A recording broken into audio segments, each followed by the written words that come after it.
Yan. Diba guys, maglinis yan ng kupil. Sa mga hindi pa masyadong, kasi may nagko-comment sa akin daw, Idol, paturo naman paano magbaklas ang blower, ganyan. Kasi nahirapan na sila paano ibalik. Kaya hindi na binabaklas. Pero mas advantage talaga sa maglilinis guys, pag binaklas mo yung blower para madukot yung likod ba, para masalubong. Sa mga kupil, ito lang yan oh. Tanggalin mo na to, madali na to tanggalin oh. Ito, may nakalapit mo rin dito. Yan, tanggalin mo natin. Kabila yan. Ganun din. Tatlo to. Natanggal na siya, di ba? Yan.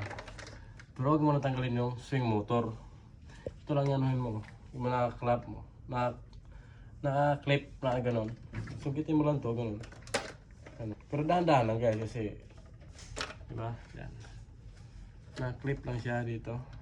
Tatanggal mo na siya. So pag ganun, tanggal. Tanggalin tornilyo sa ilalim. Ito, may tornilyo yan dyan. Tapos may tornilyo dito. Ngayon, pag naangat na siya, ganyan. Itong pinaka anong blower to. Yan. Sukitin na lang din eh. Tapos, tanggal na siya. Ganyan. Ano lang din siya, nakakawit lang din. Tapos mahugot mo na siya. Angat mo lang to. Hindi yan sisingaw, angat mo lang. Ganyan. Ano. Diba? Dini mo pa yan, kahit tapos ko na nilinis. Ngayon, pag binalik siya, diba yan, may tornilyohan yan. Walang problema yan, kahit hindi mo isakto siya doon sa may mismong guide. Okay lang. So ngayon, ang pan-motor na ganyan, di ba? So itong blower na ayaw kong ganyan. Kasi ipapasok mo siya eh. Hindi siya tuwid na ganyan eh. Minsan matigas kaya yung iba ayaw tanggalin kasi nahihirapan. So pag once na sinalpak mo siya guys, ganyan. Mga ganyan. Salpak mo siya. Ngayon, pag nasalpak mo na yung dito tayo. Pag nasalpak mo na yung pinakaulo nito, yun sa ilalim, di ba? Ayan na. Hindi ko makita eh. Yan, di ba? Yung pan motor, sungkitin mo lang siya pag gano'n, oh. Yan, oh. Salpak na, di ba?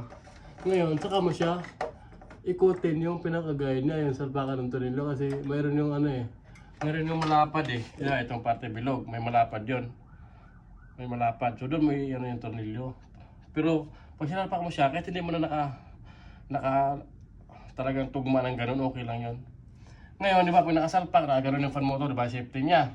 Tapos yung blower mo, yung bilog ng blower, siyempre nakaganon yung blower kasi siyempre hindi siya straight. Yung fan motor nga, sabi ko, sungkitin na siya pag gano'n, pababa. Gaganon mo.